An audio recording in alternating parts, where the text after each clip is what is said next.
Hey guys, it's Clary, and today I'll be showing you how to try out a high-performing server for free.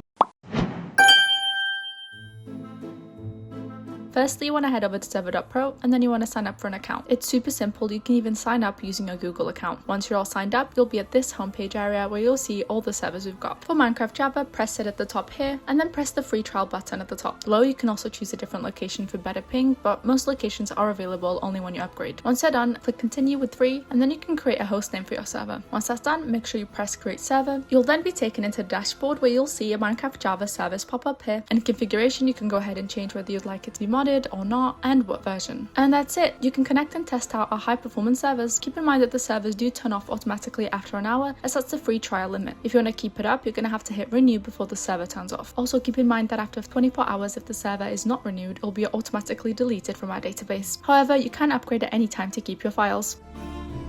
Thank you so much for watching. I hope you enjoyed this video. If you want to play more multiplayer games with your friends, you can go ahead and check out Server.pro.